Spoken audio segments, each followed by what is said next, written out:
Why does no one in my family live past 50? My mom turned 49 last week, and my grandmother Delilah immediately moved her into the transition suite on the third floor of our family's mansion. Your mother needs peace and comfort for her final year, Delilah said, looking at her wall of photographs. Every family member for 4 generations was up there, and every single one had died at exactly 50. Except Delilah. I'll help her prepare, just like I helped the others. I'd grown up watching aunts and uncles die exactly on their 50th birthdays. They'd go to sleep the night before and never wake up, leaving behind farewell letters they'd written in their final days. Everyone said it was the family curse, something in our genetics, a ticking time bomb in our DNA. Why didn't you die at 50? I asked Delilah for the 100th time. I don't know, she said, and she seemed genuinely puzzled by it. I waited for death and it never came. Maybe I was spared so I could guide the rest of you through the transition. She was 78 and the only person in our bloodline to survive past their 50th birthday. This time was different though. This time it was my mom. And when Delilah left the room, Mom grabbed my hand so hard it hurt. I'm not ready, she whispered. I want to see you get married and have kids. Maybe you'll be like Delilah, I said. Maybe you won't die. No one else has ever lived past 50, she said. Except Estelle. But look what happened to her. Great Aunt Estelle had somehow made it to 51, and everyone thought she'd broken the curse. But her daughter died suddenly 2 days later, and Estelle died the day after that. Delilah said the curse had taken them both because Estelle had cheated death and disrupted the natural order. I started researching our family history trying to understand this curse, but I couldn't find any deaths at 50 before Delilah's generation. Her own parents had lived into their 70s. The pattern only started with Delilah's husband, who died on his 50th birthday right after Delilah inherited the family estate. Mom, what exactly happens when people turn 50? I asked. They just die, she said. They go to sleep and don't wake up. Delilah says it's peaceful. But how does she know? I asked. She's been with each of them at the end, Mom said. She's the only one strong enough to watch it happen. I snuck into Delilah's study one night to read the farewell letters she kept filed away. They were all in different handwriting, but something felt off. Every letter mentioned feeling drowsy in their final days. Every letter thanked Delilah for her comfort and care. While looking through old family records, I found something strange. My mom's sister Grace was listed as dying at 50, but the death certificate was weird. No cause of death, no hospital, just Delilah's signature as witness. I searched online and found a Grace Calgary living in Oregon, age 58. I called the number I found. Is this Grace Calgary? There was a long pause. Who's asking? I'm your niece, I said. Everyone thinks you're dead. Good, she said. Let them. How did you survive the curse? I begged. I left the night before my birthday, she said. Started getting sick a month before, exhausted and confused. It went away as soon as I left the house. Why didn't you tell anyone? I asked. I tried to warn Estelle, she said. Her daughter overheard and started asking questions. She was snooping in Delilah's room the day before she died. I went to check on Mom in the transition suite. She was getting thinner and paler every day, and Delilah had started giving her special herbal drinks to ease her transition. I'm so tired all the time, Mom said. But Delilah says that's normal. The body knows when its time is coming. While they were downstairs, I searched the transition suite and found a locked cabinet in the closet. Inside were medical supplies, syringes, vials of clear liquid, and a notebook tracking dosages for each family member. The latest entry was about my mom. Building tolerance. Increase gradually. I photographed everything and went to the police, but they said suspicious deaths from 50 years ago couldn't be investigated without bodies. They promised to look into it but needed more evidence. I tried to convince Mom to leave, but she was terrified. What if the curse follows me? What if it takes you instead, like it took Estelle's daughter? Mom, I don't think it's a curse, I said. Then why does everyone die? She asked, and I didn't have an answer that wouldn't sound insane. I took a sample of Mom's herbal drink to get tested, but the lab said it would take weeks. Meanwhile, Mom was getting weaker, more accepting of her fate. She'd started writing her farewell letter with Delilah's help. 2 weeks before Mom's birthday, I broke into Delilah's bedroom while she was out. I found more photos dating back decades. Every person who died at 50 had the same glassy expression in their final photos. I found insurance documents. Delilah was the beneficiary for every family member who'd died. Millions of dollars over the decades. Then I found the most damning thing. A medical textbook on poisons and substances that mimic natural death. I heard footsteps on the stairs and quickly put everything back, but Delilah was already standing in the doorway. You're just like Estelle's daughter, she said, taking a syringe out of her pocket. Too curious for your own good. My legs want to run, but I make them stay still. I look at the syringe in her hand and then back at her face. I force my voice to sound normal and a little embarrassed. I tell her I was looking for extra blankets for Mom because she mentioned being cold earlier, and I got turned around in the hallway. The lie sounds weak even to me, but I keep talking. I say I know the linen closet is on the 2nd floor, but I thought maybe there was storage up here too. Delilah watches me while I talk. Her hand stays steady with that syringe visible. I can see her thinking about whether to believe me. The silence stretches out for what feels like forever. Finally, she slides the syringe back into her pocket. She tells me the medical supplies are just comfort care items for Mom. She says hospice patients need various medications for pain and anxiety. Her voice is calm, like she's explaining something obvious to a child. I nod along with everything she says.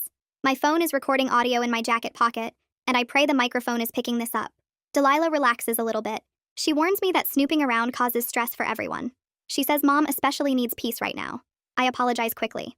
I use the exact same words Delilah always uses when she talks about Mom's final year. I say I just want to help Mom through her transition and make sure she's comfortable. Delilah studies my face for another long moment. Then she seems satisfied that I'm falling back in line with the family story. She tells me it's late and I should go home to get some rest. She moves to stand between me and her study desk as she walks me toward the bedroom door. I mention that I'd like to check on Mom one more time before I leave. Delilah hesitates. I can see her debating whether to let me. Finally, she agrees, but says she'll come with me. We walk down the hallway together toward the transition suite. My mind is already racing ahead to what I need to do next. I have photos of everything in that study. I have audio recording of her explaining away the medical supplies. I need to get this evidence to someone who will actually help. The police didn't take me seriously before, but maybe with this new proof they'll listen. We reach Mom's room and Delilah opens the door quietly. Mom is sleeping so deeply she doesn't move when we come in. Her breathing is slow and heavy. Her face looks pale against the white pillows. I notice the empty glass on her nightstand where Delilah's herbal drink was. Mom's hands are limp at her sides. The way she looks reminds me exactly of those final photos I saw in Delilah's study. That same glassy expression on everyone right before they died. I walk over to Mom's bed and pretend to adjust her blanket. I pull it up higher around her shoulders. While I'm doing this, I take out my phone like I'm checking the time. I snap a few quick photos of Mom's face and the empty glass and the room. Delilah watches me the whole time. Her expression is hard to read. I can't tell if she's suspicious or just monitoring Mom's condition. I smooth the blanket one more time and tell Mom quietly that I'll see her tomorrow. She doesn't respond at all. Delilah walks me downstairs to the front door. She reminds me again that Mom needs rest and too many visits tire her out. I promise to call before coming by next time. The moment I get to my car, I grab my phone with shaking hands. I can barely hold it steady enough to find Grace's number. She answers on the second ring. I tell her everything as fast as I can. The medical supplies in the locked cabinet, the notebook tracking dosages, the insurance documents showing Delilah as beneficiary for millions of dollars, the poison textbook, the confrontation where Delilah had a syringe. Grace listens without interrupting. When I finish, she's quiet for a second.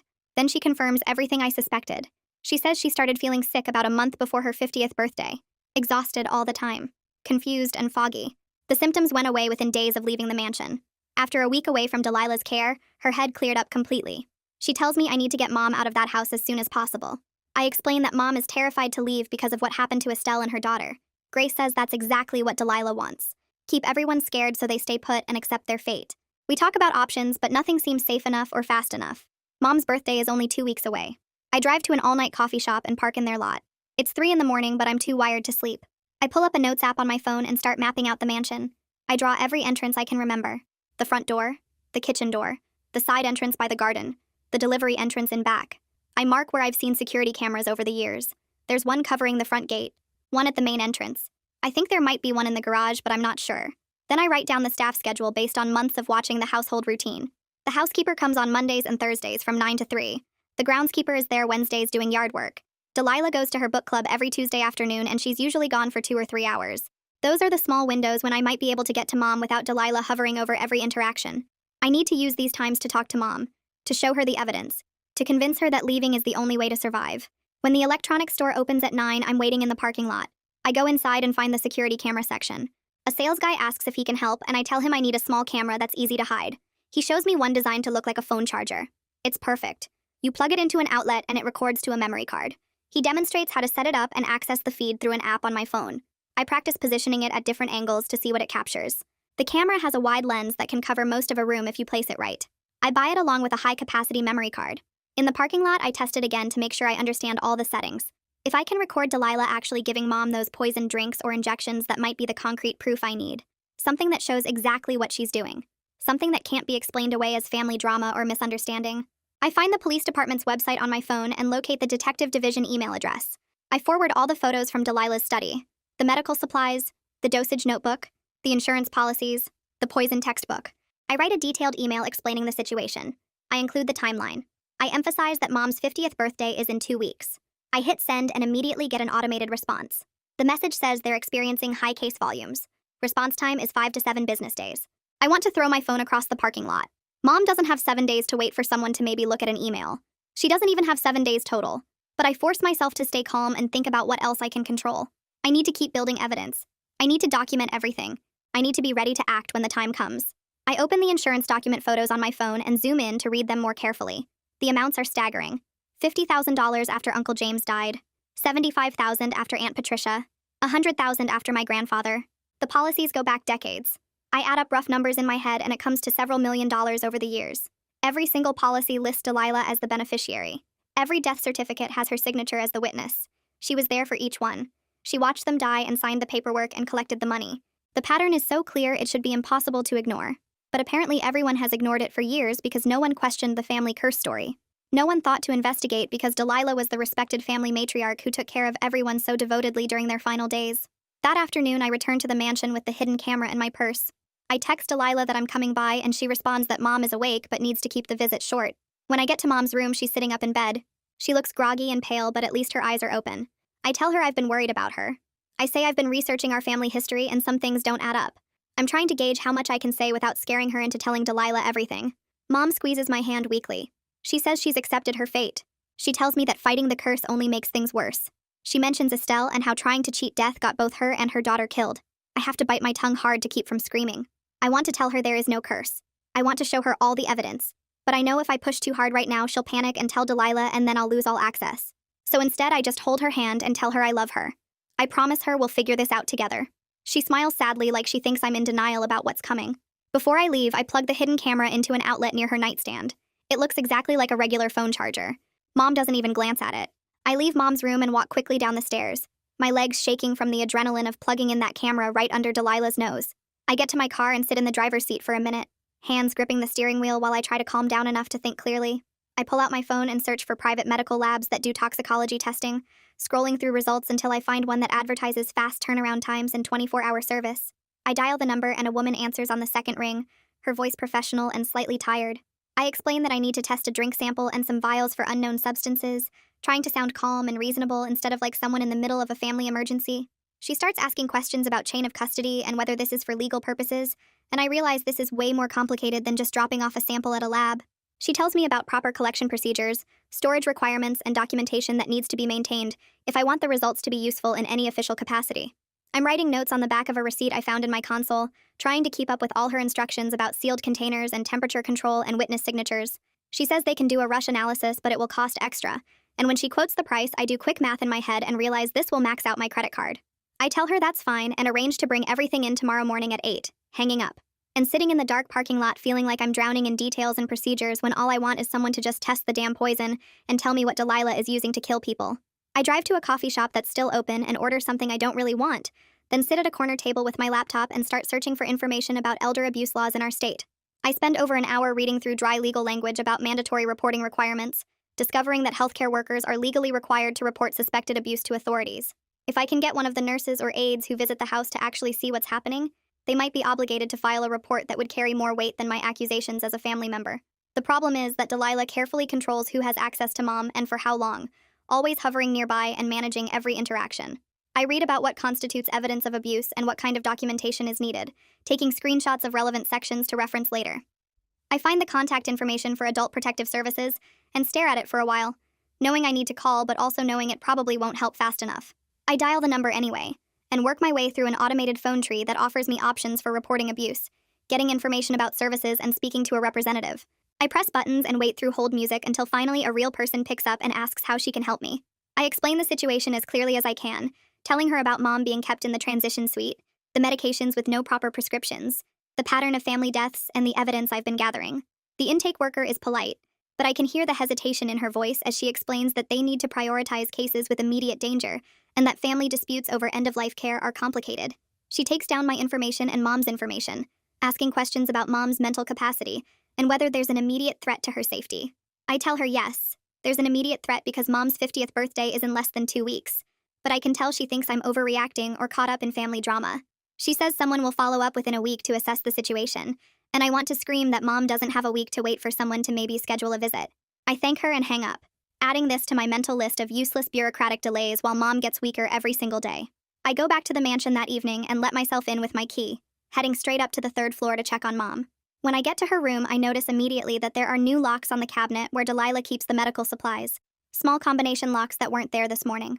Delilah is sitting in the chair by Mom's bed and she looks up when I enter, her expression pleasant but with something hard underneath. She tells me that mom needs more rest now and that too many visitors are exhausting her, speaking in that calm, reasonable tone that makes me want to shake her until she admits what she's really doing. I ask if I can just sit with mom for a little while, and Delilah checks her watch, then says I can stay for 20 minutes, but mom shouldn't be disturbed or agitated. I sit on the edge of mom's bed and take her hand, which feels cold and limp in mine. Mom's eyes are closed and her breathing is shallow, and she doesn't wake up even when I squeeze her fingers gently. Delilah watches me the whole time from her chair, and I'm hyper-aware of every move I make. When Delilah gets up to adjust mom's blankets, I quickly reach over to the nightstand and make sure the phone charger camera is still plugged in and positioned correctly, my heart racing as I check that the angle captures the bed and the door. Delilah turns back around and I'm already pulling my hand away, pretending I was just moving mom's water glass. She tells me my time is up and I should let mom rest, walking me to the door like she's escorting me out. I leave feeling like I'm abandoning mom in enemy territory, but at least now I have that camera recording everything that happens in that room. The next morning, I wake up early and stop at a drugstore to buy a bottle of electrolyte drink that looks almost identical to the herbal mixture Delilah has been giving mom. I pour some out and compare the color and consistency, adding a little water until it matches perfectly. I put the bottle in my bag along with a clean sample container and drive to the mansion, getting there before Delilah usually starts her morning routine with mom. I let myself in and go upstairs, finding mom still asleep and the room empty. I can hear Delilah moving around downstairs, probably making breakfast or getting her own coffee. I move quickly to the nightstand where Delilah keeps the current batch of herbal drink in a glass bottle, my hands shaking so badly I almost knock it over. I unscrew the cap and carefully pour the mixture into my sample container, watching the thick brownish liquid flow out and trying not to think about how much of this mom has already consumed. I seal the sample container and shove it in my bag, then pour the electrolyte drink into the glass bottle and screw the cap back on. I'm wiping up a few drops I spilled when I hear footsteps on the stairs, and I barely have time to shove the drugstore bottle into my bag and step away from the nightstand before Delilah walks in. She looks at me with raised eyebrows and asks what I'm doing here so early, and I tell her I couldn't sleep and wanted to check on mom before work. She accepts this and moves to mom's bedside, and I make myself leave before she can get suspicious about why I'm lingering. That afternoon, I come back to visit, and mom seems more alert than she has in days, her eyes actually focusing on my face when I talk to her. She asks me questions about my life and what I've been doing, and she actually remembers my answers when I reference them later in the conversation. I'm so relieved I could cry, seeing her personality come back even just a little bit. Delilah comes in to check on us, and she notices immediately that something is different, her eyes narrowing as she watches mom track our conversation and respond appropriately. She makes a comment about how interesting it is that mom seems more energetic today, then adds that the herbs must need a stronger concentration, since mom is building up tolerance to the current dose. The casual way she discusses drugging her own daughter makes my stomach turn, but I force myself to smile and nod like I believe she's just trying to help with comfort care. Delilah leaves to go prepare a fresh batch, and I sit with mom, holding her hand and trying to memorize this moment of lucidity before the drugs pull her back under. That night, I sit in my car outside the mansion and pull up the hidden camera feed on my phone, scrolling back through the footage from the afternoon and evening. At first, it's just mom sleeping and Delilah coming in periodically to check on her, nothing unusual or suspicious. Then around 11 at night, I see Delilah enter the room with something small in her hand, and I zoom in as much as the app allows. She approaches mom's bedside and I can see it's a syringe, small and filled with clear liquid. The angle isn't perfect because the camera is positioned on the nightstand, but the footage clearly shows Delilah injecting something into mom's IV line while mom sleeps.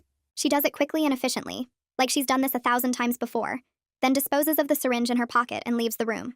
I watch it 3 more times to make sure I'm seeing what I think I'm seeing, then I save the video file to my phone, and immediately upload copies to my email, a cloud storage service, and a USB drive I keep in my glove box. This might be the most important evidence I'll ever capture. Proof that Delilah is actively administering substances to mom without her knowledge or consent. The next morning, I have an appointment with a lawyer who specializes in elder law, someone I found through an online search of attorneys who handle guardianship cases. I bring my laptop with some of the photos and videos I've collected, and I explain the situation while he takes notes on a legal pad. I ask about emergency guardianship to get mom away from Delilah, and he listens carefully, but his expression tells me this isn't going to be as simple as I hoped. He explains that guardianship cases are complex and slow, especially when the alleged abuser is also a family member with decades of caregiving history and no prior complaints. Courts are reluctant to remove someone from their home and primary caregiver without substantial evidence and due process, which can take months. He suggests I focus on getting law enforcement involved first, since criminal charges would give me more immediate options for protecting mom through restraining orders or emergency removal. He gives me some paperwork about filing for guardianship anyway, just to start the process, but he's honest that it won't happen fast enough to help mom before her birthday. Before I leave, he writes down a name on his business card, telling me I should talk to Zachary Corbett, who is an estate attorney that has worked with our family for years. He says Corbett might have information about the insurance policies and financial arrangements that could be relevant to my case. I call Corbett's office from the parking lot, and his secretary puts me through after I explain I'm Delilah's granddaughter, and need to discuss some estate matters. Corbett agrees to see me that afternoon, and I drive across town to his office, which is in one of those old buildings with dark wood paneling and expensive furniture. When I'm shown into his office, Corbett is polite but distant, gesturing for me to sit in one of the leather chairs across from his desk. I start to explain my concerns about the insurance policies and the pattern of deaths, and his expression goes from professional to cold. He tells me that all the estate planning was done properly, and that family members often get upset about end-of-life decisions when emotions are running high. He says everything was reviewed by multiple attorneys and executed according to legal standards, and he implies I'm being dramatic and looking for problems where none exist. He suggests I focus on supporting Mom through her transition, rather than making accusations against Delilah, who has been nothing but devoted to her family for decades. I realize as he's talking that Delilah has probably prepared him for this conversation, maybe even warned him that I might come asking questions. He's protecting his client and shutting down my inquiries before I can get any real information from him. I thank him for his time and leave, adding him to my mental list of people who are either complicit or willfully blind to what's happening. I drive to the private lab and park in their small lot, grabbing my bag with the sample containers and heading inside.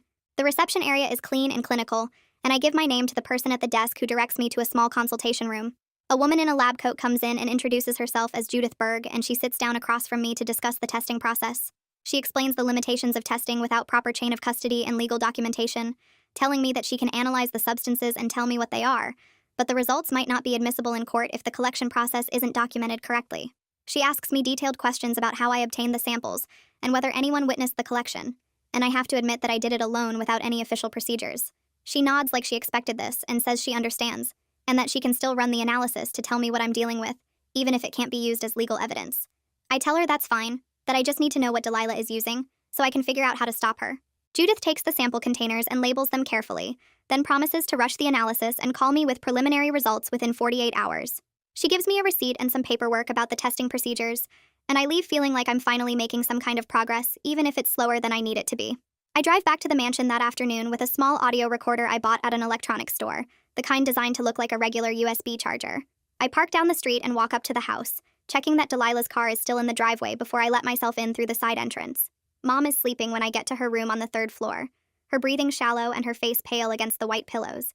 I move quickly to the wall where a framed photo of our family hangs near her bed, carefully lifting it off its hook and positioning the recorder behind it before hanging it back up. The device is small enough that it disappears completely behind the frame, and I test the angle to make sure it will pick up voices from anywhere in the room. I turn it on and check my phone to confirm it's recording, then adjust Mom's blanket and leave before Delilah comes back from whatever errand took her out of the house. Every piece of evidence I collect feels important, but also not enough on its own, like I'm building a puzzle where I need every single piece before anyone will believe what the picture shows. I'm scared I'm running out of time to gather everything I need before Mom's birthday arrives, and Delilah makes her final move. The next morning, I get a text from Delilah asking me to come by the house because there's someone she wants me to meet. I drive over worried this is some kind of trap, but when I arrive, I find Delilah in the main sitting room with a woman in scrubs who has a professional medical bag sitting next to her chair. Delilah introduces her as Mallory Wood and explains she's a hospice nurse who will be helping with Mom's care during her final weeks. Mallory stands up to shake my hand, and she seems kind and competent, the type of person you'd actually want taking care of someone you love. She has paperwork spread out on the coffee table, and she's reviewing medication schedules and care protocols with Delilah, asking questions about Mom's symptoms and daily routine. I try to look at the documents while they're talking, but I can't see any logo or official letterhead from a recognized hospice organization. Delilah explains that Mallory comes highly recommended and has experience with end-of-life care in private home settings, and Mallory nods along while making notes in a leather binder. I ask if I can talk to Mallory privately for a minute, but Delilah immediately suggests we all go upstairs together to check on Mom so Mallory can do her initial assessment. The three of us walk up to the transition suite, and I watch Mallory examine Mom with gentle efficiency, checking her vital signs and asking her simple questions that Mom answers in a drowsy, confused way. Delilah stays in the room the entire time, standing near the door and offering explanations about Mom's medication schedule and special dietary needs. Everything Delilah says sounds caring and reasonable, but I'm suspicious of every single word because I know what's really happening here. I wait near the stairs after the assessment, hoping to catch Mallory alone, and I finally get my chance when Delilah goes downstairs to answer the doorbell. I follow Mallory into the hallway and ask her directly about the medications Mom is taking, and whether she's actually seen the prescriptions from a real doctor. Mallory stops walking and turns to face me, and I can see her thinking carefully about how to answer. She admits the documentation seems a bit unusual compared to what she normally works with, but she explains that everything has been presented to her as approved by Mom's physician, and that families often handle end-of-life care in private ways that don't follow standard hospital protocols.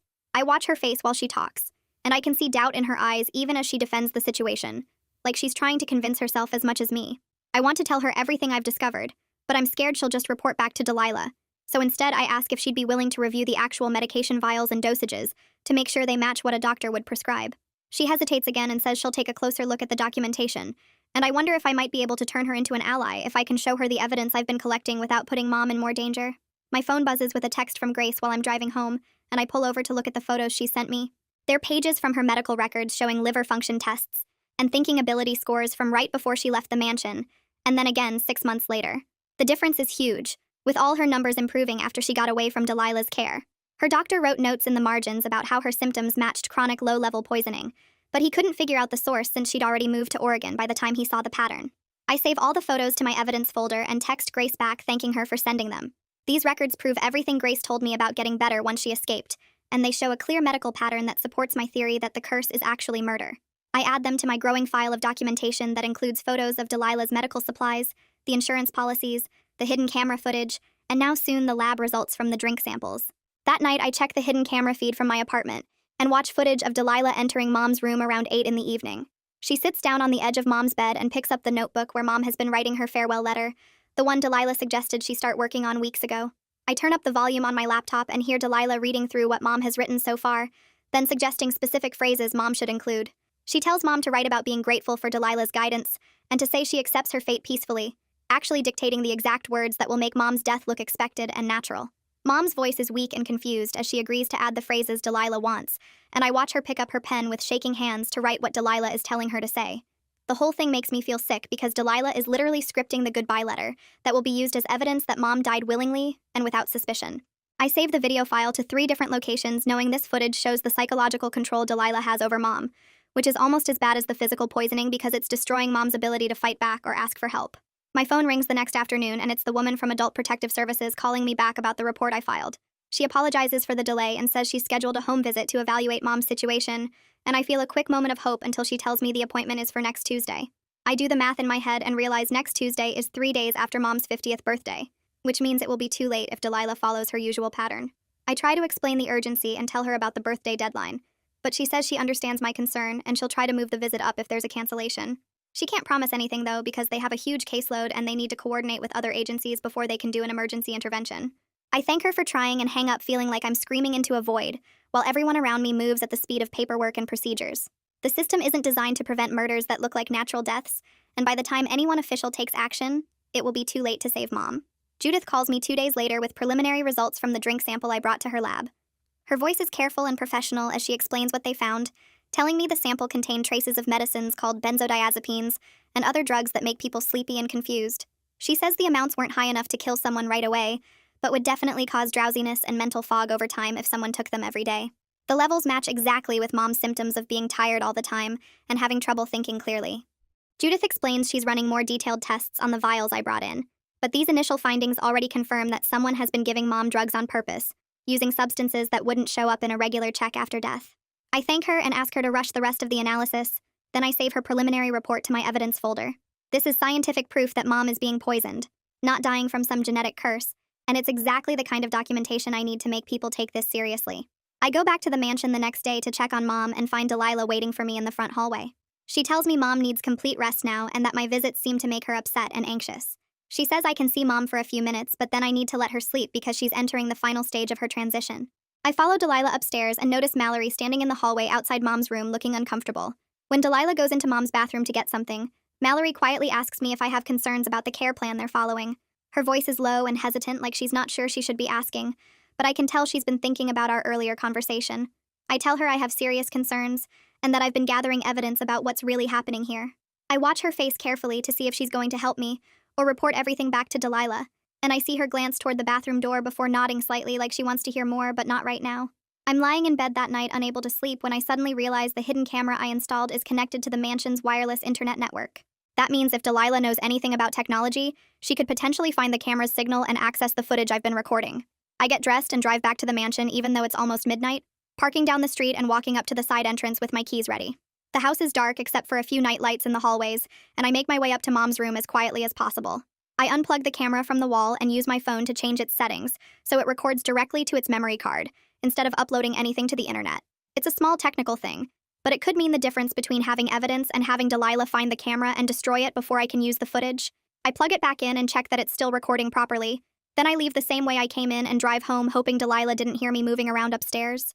My email alert goes off the next morning, and I see a message from Zachary Corbett with the subject line legal notice. I open it and find a formal letter warning me to stop harassing Delilah and threatening to sue me if I keep making accusations against her. The whole thing is written in complicated legal language about defamation and trespassing, clearly designed to scare me into backing off and leaving Delilah alone. I read through it twice and realize this means Delilah knows I'm actively working against her, even if she doesn't know exactly what evidence I've collected. I forward the email to the elder law attorney I talked to before and ask if this changes anything about my options for protecting Mom. He writes back within an hour saying it's a typical scare tactic that lawyers use to intimidate people, but that I should be careful about how I gather evidence going forward because Delilah is obviously preparing to fight back. I save his response and add Corbett's threatening letter to my evidence file, knowing it actually helps my case by showing Delilah is trying to silence anyone who questions what she's doing. My phone rings the next morning and I see Judith's number on the screen. She tells me the detailed analysis is complete and asks if I can come by the lab to go over the results in person, because there's a lot to explain. I drive over immediately, and she spreads out several pages of technical reports across her desk, pointing to highlighted sections as she walks me through what they found. The vials contain a mixture of benzodiazepines combined with other sedative drugs that work together to slow down breathing and heart function over time. She explains that someone taking these substances in gradually increasing doses would become drowsy and confused. Their body would get weaker, and eventually their respiratory system would just stop working while they slept. Requested Reds is on Spotify now. Check out link in the description or comments. The combination is designed to look like natural death, especially in someone around 50, who might be assumed to have underlying health problems that finally caught up with them. Judith traces her finger down the dosage calculations and shows me how the amounts in Mom's recent samples match exactly what would be needed to kill someone within weeks if the doses kept increasing on schedule. I feel sick listening to the technical details, but I'm also relieved because this is real proof that can't be dismissed as family drama or paranoid accusations. I thank Judith and ask her to send me copies of everything. Then I sit in my car in the parking lot trying to decide what to do next. I pull up the police department website on my phone and find the non-emergency number, expecting to get shuffled around or told to file an online report. The dispatcher answers and I ask to speak with a detective about a potential serial murder case, trying to sound calm and rational instead of like someone making wild accusations about their grandmother. She puts me on hold for what feels like forever, then transfers me to a detective named Fletcher Ridley, who picks up and asks me to explain the situation. I tell him everything starting with the family curse and working through all the evidence I've gathered, the insurance policies, the medical supplies, Grace's escape and recovery, the lab results showing poison in Mom's drinks. He listens without interrupting, and I keep expecting him to cut me off or tell me this sounds crazy, but instead he asks specific questions about timeline and documentation. He wants to know exactly how many days until Mom's birthday, whether I have the original samples or just lab reports, if there's video evidence of Delilah administering the substances. I answer each question and realize he's actually taking this seriously, treating it like a real investigation instead of a family dispute. He asks if I can meet him this evening to go over all the evidence in person, and I agree immediately, giving him the address of a coffee shop near my apartment. Detective Ridley shows up right on time, and I spread out everything I've collected on the table between us. Photos of the medical supplies and dosage notebooks, screenshots of the insurance documents, printouts of the lab reports, the video footage from the hidden camera showing Delilah with syringes. He goes through each piece carefully, asking questions about how I obtained things and whether anyone else has copies. He's honest about the challenges we're facing with this case, pointing out that most of the deaths happened years or even decades ago, that Delilah is a respected member of the community who's never been in trouble, and that some of my evidence might have problems with how it was collected.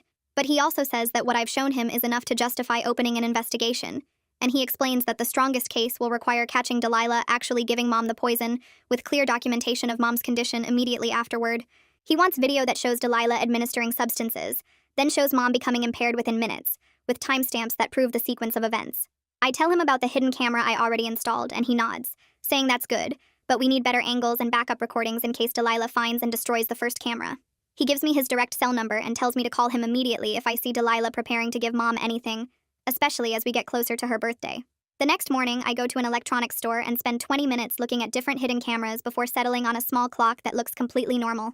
The sales guy shows me how it works, and I test it right there in the store, checking that the video quality is clear and that I can access the feed through an app on my phone. I buy it and sit in my car syncing it to my phone, making sure the timestamp displays correctly because Detective Ridley emphasized how important that detail would be. The clock needs to show the exact real time, so there's no question about when events happen. No way for Delilah's lawyers to argue that footage was edited or manipulated.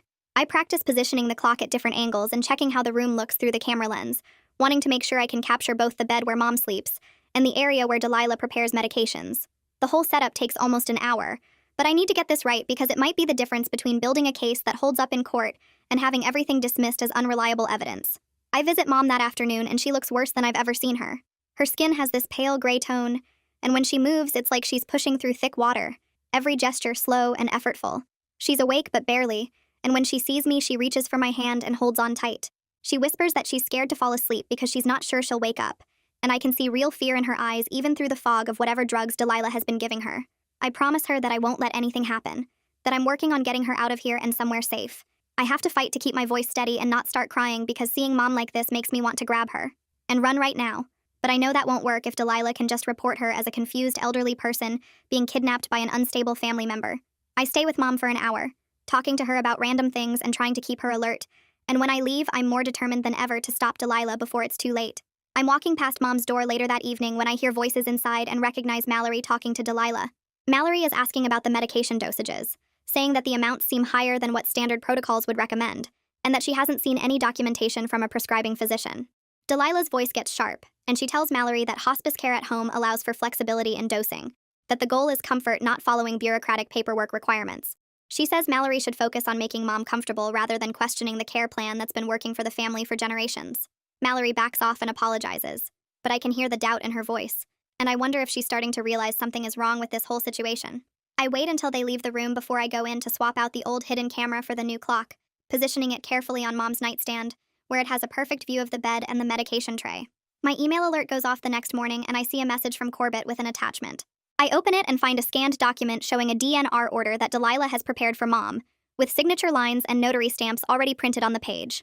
The email asks me to bring Mom downstairs tomorrow to sign it in front of witnesses, explaining that it's routine end-of-life planning to make sure Mom's wishes are documented. I read through the form and realize this is Delilah setting up legal cover for Mom's death, getting Mom to sign away her right to emergency medical treatment so that when she stops breathing, no one will try to save her. I forward the email immediately to Detective Ridley, and he calls me back within minutes, confirming that getting Mom to sign this document would make investigating her death much harder because there would be legal documentation saying she chose not to receive life-saving care. I spend the rest of the morning searching online for doctors who do capacity assessments, looking for someone who specializes in elder care and understands issues around undue influence. I find a doctor whose website mentions experience with cases involving family pressure and financial exploitation, and I call his office explaining that I need someone to evaluate whether my mom is in a mental state to make legal decisions. The receptionist asks some questions and then puts me through to the doctor himself, and I tell him about Mom's condition and my concerns that she's being kept drugged and confused. He agrees to visit the house tomorrow afternoon to conduct a private evaluation of Mom's mental state and her ability to understand what she's signing. I give him the mansion address and he says he'll need at least 30 minutes alone with Mom to do a proper assessment, and that if he finds evidence of impairment, he can provide documentation that might be enough to block the DNR signing. The doctor calls me back 2 hours later sounding frustrated. He says he drove to the mansion but security turned him away at the gate, that someone told him there's a flu outbreak in the house and no visitors are allowed for health reasons. He tried to explain that he's a physician coming for a scheduled appointment but they wouldn't let him through and he can't force his way onto private property. He says he can reschedule for next week if the situation changes, but that without cooperation from whoever controls access to the house, there's not much he can do. I thank him and hang up feeling like I just hit another wall, and I realize Delilah somehow found out about the appointment and actively blocked it. She's aware that I'm working against her now, even if she doesn't know exactly what evidence I've collected, and she's taking steps to prevent any outside professionals from seeing Mom or documenting her condition. Judith calls me that same afternoon and says she rushed the final analysis on the hair sample I brought her weeks ago. The results show that Mom has been exposed to the same sedative compounds over a period of at least 6 weeks, with levels that gradually increased over time. The pattern matches exactly what you'd expect if someone was building up doses slowly to establish tolerance before giving a final lethal amount. Judith explains that she's written up a preliminary report with careful language about chain of custody limitations since I collected the samples myself. But the scientific findings are clear and detailed enough that Detective Ridley says they'll support getting a warrant if we can capture one more piece of direct evidence showing Delilah actually administering the poison. I spent the next morning at a medical supply store looking for something that could help me track Mom's location if things went wrong. The clerk showed me a small GPS device made for elderly patients with memory problems, about the size of a quarter, and designed to fit in a pocket without being noticed. I bought it along with a sewing kit and tested the alerts on my phone in the parking lot, setting up a notification system that would ping me if Mom left the mansion property or if the device moved more than a mile from the house.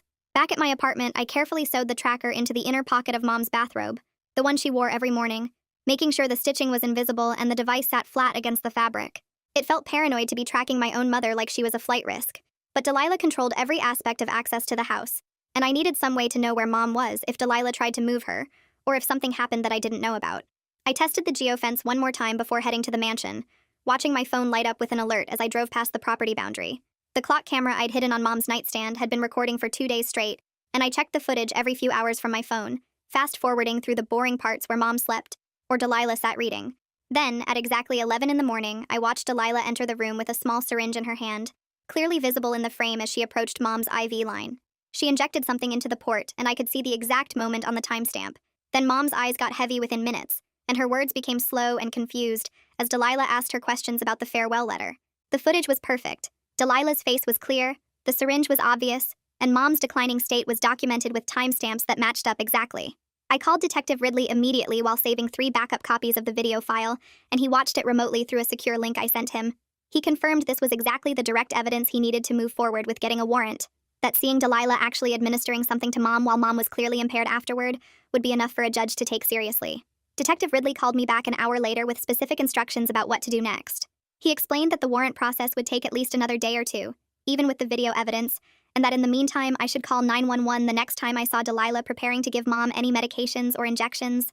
Having paramedics document Mom's condition and the presence of substances in her system in real time would create an official medical record that couldn't be dismissed as family drama or disputed later in court. He walked me through exactly what to say to the dispatcher and how to make sure the paramedics understood this was a suspected poisoning case, not just a family disagreement about end-of-life care. I programmed 911 into my phone's emergency shortcut and spent the afternoon packing a bag with Mom's essentials in case we needed to leave the mansion quickly. I grabbed her medications, copies of her medical records, comfortable clothes, and her favorite photos, storing everything in my car trunk where it would be ready to go at a moment's notice. I arrived at the mansion that evening to find Delilah in Mom's room with Corbett sitting at the small desk, the DNR paperwork spread out in front of them. Mom was propped up in bed looking pale and confused, and Delilah was pointing to signature lines while Corbett prepared his notary stamp. I walked in with my phone already recording video and interrupted them, saying clearly that Mom wasn't in any state to make legal decisions and that I was documenting everything happening in this room. Delilah's face went cold and she told me to leave immediately, that this was none of my business and I was upsetting Mom during an important moment. But Corbett looked uncomfortable as he glanced at Mom's glazed expression and the way her hand shook when she tried to hold the pen. He suggested they reschedule the signing for a time when there was less family conflict, using careful lawyer language that gave him an out without directly accusing anyone of anything wrong. It was a small win, but I'd take it. Anything that delayed Mom signing away her right to emergency medical treatment bought us more time. Mallory found me in the hallway the next morning and pulled me into an empty room, closing the door before speaking in a low voice. She admitted she'd been reviewing the medication logs overnight, and something didn't add up about the dosages or the combinations Delilah had been giving Mom. The amounts were too high for standard comfort care. The drug combinations were unusual and potentially dangerous, and there was no proper prescription documentation from any actual doctor. She said she could lose her nursing license for participating in this even unknowingly, and that she was seriously considering reporting it to the state medical board. I told her about Detective Ridley and the investigation that was already underway, showing her some of the evidence I'd gathered, including the video of Delilah with the syringe. Mallory's face went pale as she watched the footage, and she agreed to keep Mom as alert as possible going forward, to water down any drinks Delilah prepared, and to call me immediately if Delilah tried to give any additional medications or injections. I photographed the new vials that arrived at the house later that day, delivered by a medical supply courier and signed for by Delilah. The lot numbers and pharmaceutical labels indicated these were stronger concentrations of the same sedative compounds Judith had found in the earlier samples. I watched Delilah show them to Mallory and explain this was the final comfort batch for Mom's last days, speaking about it like it was normal hospice care rather than murder supplies being delivered to kill her own daughter. The casual way she discussed it while I stood right there in the room made my skin crawl, but I focused on getting clear photos of every vial and documenting the labels and dosage information for Detective Ridley. Grace called me that afternoon to say she'd booked a flight and would arrive tomorrow, ready to help physically move Mom if we could create an opportunity to get her out of the mansion. Having another family member who understood what was really happening felt like reinforcement arriving, and Grace knew the mansion layout well enough from her own time living there to help plan an actual extraction if it came to that. We spent an hour on the phone talking through different scenarios. What if Delilah called the police and accused us of kidnapping? What if Mom refused to leave because she was too scared of the curse? What if we got Mom out but then faced legal charges for interference or elder abuse ourselves? We didn't have perfect answers, but at least we were thinking through the possibilities and making backup plans for each situation. Corbett's office sent me another cease and desist letter by email that evening, this time threatening to sue me personally for defamation and interference with estate administration. The letter demanded I stop making accusations against Delilah, stop disrupting Mom's end-of-life care, and stop harassing family members, with language carefully designed to make me sound like an unstable person causing problems rather than someone trying to prevent a murder. I forwarded the whole thing to Detective Ridley, who responded that it actually helped our case by showing Delilah was actively trying to silence me, but the legal threat still made me nervous about potential consequences. I filed for a temporary restraining order against Delilah the next morning, attaching the video evidence and lab reports to the court petition, along with a written statement detailing everything I'd discovered. The filing requested that Delilah be barred from administering any medications to Mom and from preventing Mom's contact with other family members, framing it as emergency protection from immediate harm. It was a long shot given that Delilah was Mom's primary caregiver, and we were all living in her house. But the elder law attorney I'd consulted helped me present it as a clear danger situation that required immediate court intervention. The court clerk called me back within hours to say a judge had reviewed the petition and was granting a brief hearing for tomorrow morning. She explained the judge would look at the evidence more carefully and hear from both sides before deciding whether to issue even a temporary order, but that the video footage and toxicology reports were compelling enough to warrant an emergency hearing. I spent that evening organizing my evidence into a clear timeline, printing out key documents and photos and preparing what I would say to explain the situation without sounding hysterical or making accusations I couldn't back up with proof. Mom's birthday was in 3 days, and this hearing felt like our last real chance to get legal protection in place before Delilah made her final move. That night, my phone lit up with a text from Mallory at 10:15, and when I opened it, my hands started shaking so hard I almost dropped the phone. The message said Delilah was preparing a final comfort dose for Mom tonight, the night before her 50th birthday, to help her sleep peacefully through her last day.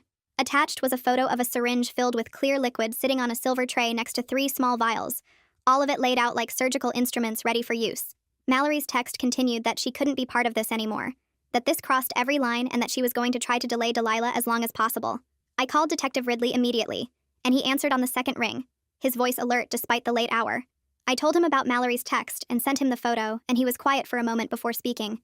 He said to call 911 the exact moment Delilah entered Mom's room with that syringe, that we needed paramedics there to document everything in real time, that catching her in the act with witnesses and immediate medical evaluation was our best shot. An email from Judith arrived 20 minutes later with the subject line marked urgent, and when I opened it, I found a formal written report attached as a PDF. The document was 12 pages long with technical language and charts, carefully noting the chain of custody limitations, but detailing exactly what substances were found in each sample I'd provided. The report explained how the combination of drugs would cause progressive sedation and respiratory depression, building up in the system over weeks until a final larger dose would stop breathing entirely. It noted that death would appear completely natural without specific toxicology testing, looking for these exact compounds, and that the dosing pattern suggested deliberate escalation toward a lethal endpoint. The scientific language was dense but clear, the kind of document that carried weight in court proceedings, and I added it to my evidence file knowing this might be the foundation that made everything else credible. I started packing a bag for Mom at midnight, pulling clothes from her closet during my last visit and adding items I thought she'd need. I packed comfortable clothes, her medications for blood pressure and thyroid that were actually prescribed by real doctors, and copies of all her medical records I'd been able to access or photograph. I loaded my car with this bag plus my own overnight things, a folder of printed evidence, my laptop and phone chargers. I mapped the route to the nearest hospital on my phone and saved the address of a motel 2 towns over where we could stay safely if we needed to hide. Grace and I texted back and forth confirming meeting points and backup plans, treating this like a military operation because that's exactly what it felt like. We were extracting someone from immediate danger with limited time and an adversary who controlled the terrain and every detail mattered. Grace's flight landed at 3 in the afternoon the next day, and instead of coming directly to the mansion, she took an Uber to a coffee shop about 2 miles away. I met her there, and we sat in a back corner booth going over the plan one more time, speaking quietly, even though no one was paying attention to us. I would return to the mansion and position myself in a downstairs room where I could watch the hidden camera feeds on my phone, staying out of sight but ready to move fast. Grace would wait in her rental car parked on a side street near the mansion's back gate, ready to help move Mom once the paramedics arrived and the situation was secured. The moment Delilah tried to administer that final dose, I would call 911 and run upstairs, and Grace would come in through the back entrance that she still had keys for from years ago. It sounded simple when we laid it out like that, but we both knew how quickly things could go wrong, how many variables were outside our control. I drove back to the mansion at 6 and let myself in through the front door, telling Delilah I wanted to spend the evening nearby in case Mom needed anything. She seemed pleased by this, probably thinking I'd finally accepted the inevitable, and she told me Mom was resting comfortably in preparation for tomorrow. I positioned myself in a small sitting room on the second floor with a clear view of the staircase, my phone open to the camera app and 911 ready to dial. The hours crawled by with nothing happening, just me watching the small screen showing Mom's room and checking the time every few minutes. At 9 p.m. exactly, the camera showed Delilah entering Mom's room carrying a small tray, and I could see the syringe clearly even on my phone's screen. I dialed 911 while already moving toward the stairs, taking them 2 at a time as quietly as I could manage. The dispatcher answered, and I was reporting an attempted poisoning at our address, giving the specific room location, while I could hear Delilah's voice through the door telling Mom this would help her rest through the night. I burst into the room just as Delilah was reaching toward Mom's IV line with the syringe in her hand, and she froze completely when she saw me. Her face showed shock first, then her expression shifted to something cold and calculated as she realized what was happening, that I'd been watching and waiting for exactly this moment. I positioned myself between Delilah and Mom's bed, holding my phone up to record everything while the 911 dispatcher was still on the line asking questions. Delilah started backing toward the door while saying this was all a misunderstanding, that I was hysterical and didn't understand end-of-life care, that Mom had consented to comfort measures. Grace appeared in the doorway right then, slightly out of breath from running in through the back entrance, and her presence seemed to shake Delilah's composure even more. Mallory came running up the stairs from the first floor where she'd been waiting, and when she saw the syringe still in Delilah's hand and Mom's drowsy, confused state, she moved to the medication tray and gathered up all the vials. Mallory said these needed to be tested and documented properly, that she was securing them as evidence, and she held the vials against her chest like she was protecting something precious. The paramedics arrived within 8 minutes according to the timestamp on my phone recording, their radios crackling as they came up the stairs with equipment bags. Mallory handed over the vials immediately and started explaining Mom's symptoms and the medication schedule she'd been documenting, her voice professional despite obvious stress. She detailed the doses and timing and substances, noting that nothing matched standard hospice protocols and that there were no proper prescriptions. The paramedics assessed Mom and checked her vital signs, noting her altered mental state and the concerning medication history Mallory described. They determined she needed immediate hospital evaluation given the substances involved and her condition, and they started preparing her for transport. Mom was confused and kept asking what was happening, and I held her hand while they loaded her onto the stretcher, telling her she was going somewhere safe. I climbed into the ambulance with Mom while Grace stayed behind at the mansion, her job now to make sure Delilah didn't destroy any evidence, and to let Detective Ridley into the house when he arrived. Detective Ridley met us at the hospital emergency entrance 40 minutes later, and I watched through the ambulance bay doors as he took possession of the vials and syringes that Mallory had secured. He photographed everything with his phone and a professional camera, documenting the chain of custody and labeling each item carefully. He told me he was heading back to the mansion to question Delilah, but that he wasn't arresting her yet, that he wanted to wait for the hospital toxicology results, and to execute a proper search warrant with everything documented correctly. I asked if she could just leave, and he said he'd made it very clear she was under investigation and shouldn't leave town, that trying to flee would only make things worse for her. The emergency room staff moved fast once we were inside, taking Mom to a treatment bay and starting blood draws immediately. They ran a full toxicology screen that would test for everything, not just common drugs, but the specific sedatives and compounds that Judith's report had identified. The ER doctor examined Mom and documented her confused state, her vital signs that showed respiratory depression, and the concerning medication history that Mallory had provided. She ordered intravenous fluids and monitoring, creating an official medical record that supported everything I'd been claiming for weeks. The test results came back 2 hours later, showing multiple sedatives in Mom's system at levels that were way too high for any legitimate medical treatment, exactly matching the substances from Judith's report. Mom was admitted for observation and treatment, moved to a regular hospital room with monitoring equipment and nurses checking on her every hour. For the first time in weeks, she was in a place where Delilah couldn't access her, where every medication was prescribed by real doctors and documented in official records. The restraining order hearing happened by video call from the hospital the next morning, with me appearing on a laptop the social worker brought to Mom's room. I presented all the evidence I'd gathered over the past weeks, playing the video clips and sharing the lab reports and hospital documentation. The judge reviewed everything carefully, asking questions about the timeline and the medical findings, clearly taking the situation seriously. She granted a temporary order barring Delilah from any contact with Mom and from entering the hospital or coming within 500 feet of Mom's room, the legal protection we desperately needed. It wasn't a criminal conviction, but it was official court recognition that Mom was in danger, and I could see the relief on Mom's face even through her continued confusion from the drugs still clearing her system. The next morning, Corbett's office called Detective Ridley and said they were withdrawing from representing Delilah. The paralegal who called explained that Corbett's firm takes elder abuse very seriously, and they had no knowledge of any criminal activity. She said they would provide copies of all estate documents and insurance policies to help with the investigation. Detective Ridley called me right after to say this was a big break because now he could access decades of financial records without fighting legal battles. He explained that Corbett was probably trying to protect himself and his firm from being connected to Delilah's crimes. The cooperation meant Ridley could trace every insurance payout and show the full pattern of how Delilah had been collecting money after each family death. I felt relieved that at least one person who had been helping Delilah was now backing away and giving us what we needed. 2 days later, Adult Protective Services finally showed up to do their investigation. The investigator was a woman in her 50s who interviewed me first, then Grace, then Mallory, and finally the hospital staff who had been treating Mom. She took detailed notes and reviewed all the evidence I had gathered over the past weeks. She looked through the photos of the medical supplies, the lab reports, the hospital documentation, and the videos from the hidden cameras. After spending most of the day collecting information, she told me she was opening a formal case. She said the pattern of deaths in the family combined with the financial benefit Delilah received from each one was extremely concerning. She explained that APS would work with law enforcement to investigate whether other family members who died might have been victims of the same scheme. The investigator was professional and thorough, but I could see the shock on her face when she realized how many people had died and how long this had been going on. The same afternoon, Mallory met with Detective Ridley at the police station to give a written statement.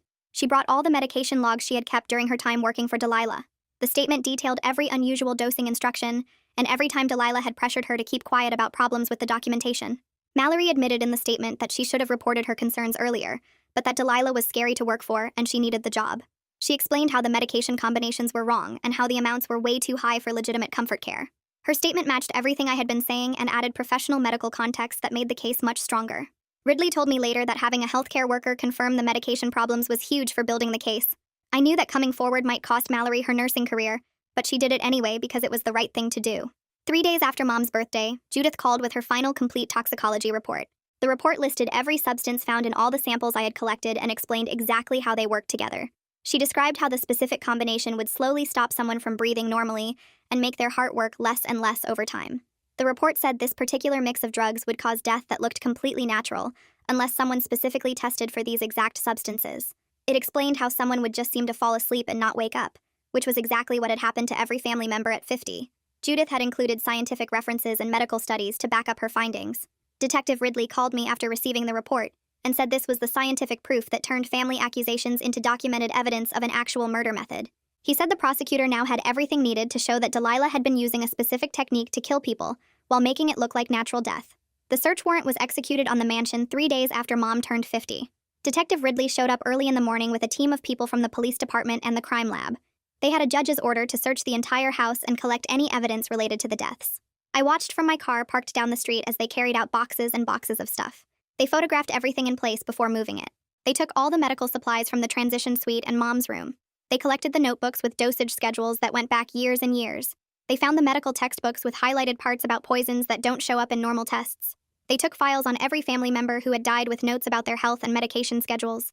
They even collected all the farewell letters that Delilah had kept like trophies. The search took most of the day, and by the time they were done, they had filled a police van with evidence.